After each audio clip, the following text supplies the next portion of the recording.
Welcome student, स्वागत है आपका मेरे चैनल पे। क्लास 11 स्टैटिस्टिक उसका चैप्टर 1 कलेक्शन ऑफ डेटा उसका पार्ट 1 यहाँ पे हम डिस्कस करने जाने वाले हैं। ओके, तो डायरेक्टली हम ये पार्ट स्टार्ट करते हैं। पहली स्लाइड यहाँ पे आ रही है, growth of the statistics in India. Statistics is the science which deals with the collection, analysis and interpretation of numerical data. यहाँ पे स्टैटिस्टिक जो है एक साइंस है जिसमें हम न्यूमेरिकल डेटा का कलेक्शन करेंगे, एनालाइज करेंगे और उसको इंटरप्रिटेशन भी करेंगे। तो भारत में फेमस जो थे स्टैटिस्टिशियन पीसी महालेनोबिस ने 1931 में the Indian statistical institute ISI जो है उसकी स्थापना कलकत्ता के अंदर की थी। नेक्स्ट स्लाइड में आ रहा है quantitative data and qualitative data. तो इसमें हम बात करेंगे यहाँ पे स्टैटिस्टिक के अंदर क्या होता है कि जितने भी ग्रुप के हम स्टडी करने वाले जितने भी यूनिट है ग्रुप के उसको बोलते हैं पॉपुलेशन। अगर टोटल पॉपुलेशन जो है जो अगर हम उसका काउंट कर सकते हैं तो उसको फाइनाइट पॉपुलेशन बोलते हैं और उसको एन से बताया जाता है। जैसे कि कोई फैक्ट्री है उसके अंदर 700 वर्कर काम करते हैं, 700 वर्कर काम करते हैं तो उसको हम बोलेंगे n इज इक्वल टू 700, मतलब कि वहाँ पे पॉपुलेशन कितनी होगी, n इक्वल टू 700। तो नेक्स्ट स्लाइड में आ रहा है यहाँ पे डेटा की डेफिनेशन दी हुई है। तो यहाँ पे set of the all observation obtain by the such inspection is called data, मतलब कि हम जितने ऑब्जर्वेशन करते हैं उसका जो सेट बनाते हैं और उसको इंस्पेक्शन से जो हम ऑब्टेन करते हैं उसको क्या बोलते हैं, डेटा। अगर जो कोई भी कैरेक्टरिस्टिक्स जो है वेरिएबल की रहती है वो नॉन न्यूमेरिकल रहती है तो उसको हम क्वालिटेटिव वेरिएबल बोलते हैं। अगर दूसरा एक वर्ड बोलना चाहे तो हम बोल सकते हैं यहाँ पे एट्रीब्यूट, मतलब कि क्वालिटेटिव कैरेक्टरिस्टिक्स जो वेरिएबल बताता है, जो शो करता है, उसको हम एट्रीब्यूट भी कह सकते हैं। और यहाँ पे जो ऐसे ऑब्जर्वेशन का हम कलेक्शन करेंगे और उस पर जो ऐसे एट्रीब्यूट के ऊपर हम जो वर्कआउट करने वाले हैं उसको ऐसे डेटा को बोलेंगे क्वालिटेटिव डेटा। नेक्स्ट स्लाइड में आ रहा है क्वांटिटेटिव डेटा की डेफिनेशन। अगर वेरिएबल कैरेक्टरिस्टिक्स जो है वो न्यूमेरिकल रहेगी तो उसको हम न्यूमेरिकल वेरिएबल बोलेंगे और ऐसे ऑब्जर्वेशन का जो कलेक्शन करते हैं न्यूमेरिकल वेरिएबल का तो उसको बोलेंगे क्वांटिटेटिव डेटा। तो हम यहाँ पे दोनों ही चीज़ को एक एग्जांपल लेके समझाने जा रहे हैं। तो पहले हम बात करेंगे कि जो जेंडर ऑफ वर्कर्स, मतलब कि कोई वर्कर्स मेल या फीमेल हो गए, या तो उसका जो एजुकेशन की बात करेंगे कि सबका एजुकेशन कितना है, वो सब कुछ उसकी क्वालिटी शो करता है। तो उसका मतलब ये हुआ कि वो क्वालिटेटिव डेटा बनेगा। अगर डेटा जो है वो न्यूमेरिकल वेरिएबल के साथ रिलेट करता होगा, जैसे कि हो गई किसी भी वर्कर की मंथली सैलरी या तो मंथली इनकम, तो उसको बोलेंगे हम क्वान्टिटेटिव डेटा।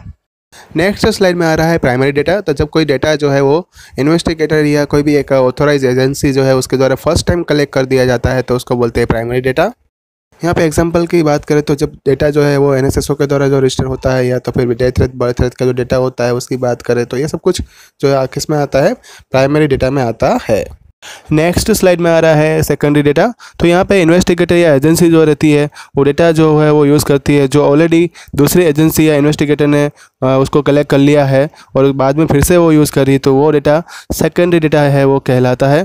और यहाँ पे अगर एक एग्जांपल लेके बात करें तो इंडिया में रजिस्टर जनरल जो रहता है उसकी ऑफिस जो रहती है वहाँ से जो इंडिया के द्वारा डेथ रेट और बर्थ रेट जो होता है उसका डेटा जो है वो पब्लिश होता है न्यू दिल्ली से और उसको फिर से रिप्रोड्यूस किया जाता है UNO, मतलब कि यूनाइटेड नेशन ऑर्गेनाइजेशन से UN के अंदर। तो वो एक क्या बन जाता है, सेकेंडरी डेटा बन जाता है। नेक्स्ट स्लाइड में आ रहा है यहाँ पे difference between primary and secondary data. तो प्राइमरी डेटा जो है वो तो फर्स्ट टाइम और ओरिजिनल जो है उसी के फॉर्म में प्राप्त किया जाता है, लेकिन सेकेंडरी डेटा जो होता है ना वो ओरिजिनल नहीं होता है, वो दूसरे के द्वारा पहले यूज़ किया जाता है और उसके बाद हमारे पास वो पहुँचता है या तो कलेक्ट होता है। दूसरा पॉइंट यहाँ पे ये बताया गया कि प्राइमरी डेटा जो है वो एक इंक्वायरी करके जो है कलेक्ट किया जाता है, वो भी यूनिट के अंदर ही होता है। दूसरी बात कि सेकेंडरी डेटा जो है वो हमेशा प्राइमरी डेटा में से प्राप्त किया जाता है, लेकिन प्राइमरी डेटा नहीं होगा तो सेकेंडरी डेटा भी होगा नहीं उस पर्टिकुलर इन्फॉर्मेशन का। तीसरा पॉइंट यहाँ पे ये है कि प्राइमरी डेटा जो है हमेशा रॉ फॉर्म में होता है और उसको जो है हम इसलिए उसको क्लासीफाई करना ज़रूरी होता है और टेबुलेट करना पड़ता है, जबकि सेकेंडरी डेटा जो है वो ऑलरेडी क्लासीफाइड ही होता है और टेबुलेट फॉर्म में होता है तो उसको फिर से कोई क्लासीफाई करने की ज़रूरत होती नहीं है। फोर्थ पॉइंट यहाँ पे ये बताया कि प्राइमरी डेटा का जो कलेक्शन है उसमें लार्ज अमाउंट ऑफ मनी चाहिए होगा, समय चाहिए होगा और एनर्जी चाहिए होगी। और दूसरी बात कि सेकेंडरी डेटा जो है उसमें जो है लेस अमाउंट ऑफ मनी चाहिए, टाइम चाहिए और एनर्जी चाहिए कंपेयर टू प्राइमरी डेटा। यहाँ पे फिफ्थ पॉइंट ये है कि प्राइमरी डेटा जो है ना वो रिलायबल होता है, भरोसे के लायक होता है, लेकिन जो सेकेंडरी डेटा जो है ना वो इतना भरोसे के लायक नहीं होता है क्योंकि उसमें इंडिविजुअली या तो इंस्टीट्यूशन जो है वो बीच में रोल प्ले करती है और उसका खुद के इंटरेस्ट के हिसाब से जो है वो डेटा बनाती है, तो उसमें जो है रिलायबल इतना नहीं रहता है और इतना रिलेवेंट डेटा भी नहीं बनता है जितना हमें यूज़र पॉइंट ऑफ व्यू, मतलब कि यूज़र के इंटरेस्ट के हिसाब से जो उसके पर्पज़ के हिसाब से जो डेटा चाहिए होता है उतना वो रिलायबल होता नहीं है। तो यहाँ पे ये पार्ट 1 जो है ख़त्म होता है। पार्ट 2 जो है जल्दी आपको नोटिफाई किया जाएगा, व्हाट्सएप पर आपको होमवर्क सेंड कर दिया जाएगा। अगर आपको कोई डाउट है तो मुझे यहाँ पे कमेंट बॉक्स में लिखकर बता सकते हो। ओके, तो एजुकेशन के रिलेटेड वीडियो देखने के लिए मेरे चैनल को सब्सक्राइब करना मत भूलना। Okay, thank you all.